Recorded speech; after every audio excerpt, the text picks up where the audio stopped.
Revelation 4420. From the 27th of August 1948. Christianity. Name Christians. Act.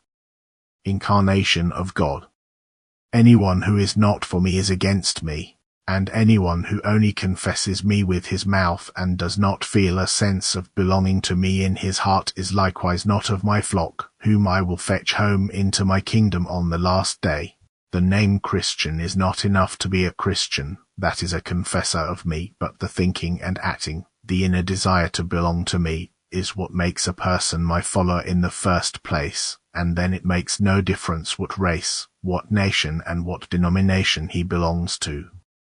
And this is so significant. After all, it only gives an acceptable explanation for the fact that Christianity is taught all over the earth, that thus there is certainly a large crowd of followers, but they are still far from being Christians, and thus the world is not improved by my teaching either if it is not followed, thus forming true Christians. Only tactual Christianity can be called Christianity, and this will also produce people who provide evidence that the Christian teaching is divine, for they will have a great deal of light and strength at their disposal. They will be full of wisdom and be able to accomplish things which testify to my support. They will prove that they are in union with me, and thus my teaching of love is the only right teaching which encompasses the truth. But if people are satisfied with words, if they certainly know about the Christian teaching but do not live it out, they will not be entitled to the name Christian, even though they are affiliated to organizations which stand up for me and my name. I am not satisfied with empty chatter with the lips. I test the hearts and reject those who are found too easy. And I agree with those who do not recognize this Christianity as a divine work, for it does not meet with my approval to use my name and disregard my will. My will, however, is that the teaching which I conveyed to earth through the man Jesus should be accepted in all purity and therefore also followed, so that the effect of following my teaching can become apparent and the faith and love for me thereby strengthen. On the other hand, however, every person is free to examine, and this is truly more advisable than to reject without examination.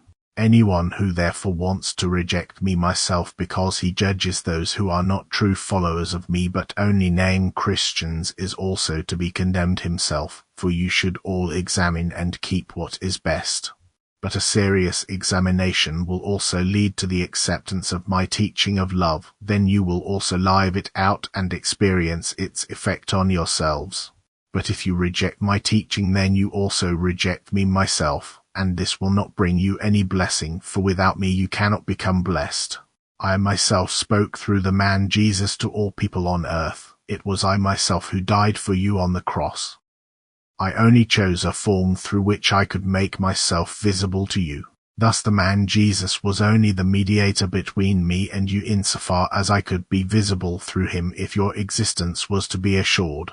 The fact that the form, the man Jesus, first had to form himself through a right way of life so that he could serve me as an abode, was at the same time an example for people of the effect of rightly used will, for he showed people the path which leads to perfection. But what spoke out of him was me myself. It was my word which he preached. Thus my will was made known to people through the mediation of the man Jesus. And therefore he cannot be rejected if one wants to acknowledge me as the originator of Christ's pure teaching of love. But everyone who lives it will feel that my word is not just human speech, for he will experience the effect in himself. He will become wise and full of strength, for then he will likewise enter into association with me like the man Jesus, who, through his exemplary way of life, received light and strength from me in abundance, and who therefore can be addressed as a divine being, even though he lived on earth as a human being. And therefore, again and again I will try to explain to you the mystery of God's human manifestation in Jesus Christ. Again and again I will explain to you why you should not reject him if you want to believe in me and attain me. For he and I are one, and anyone who rejects him also rejects me, because he was embodied love, which is my fundamental substance from eternity, and thus I was in him and my strength was expressed through him. His word was my word, and the word was I myself. Amen.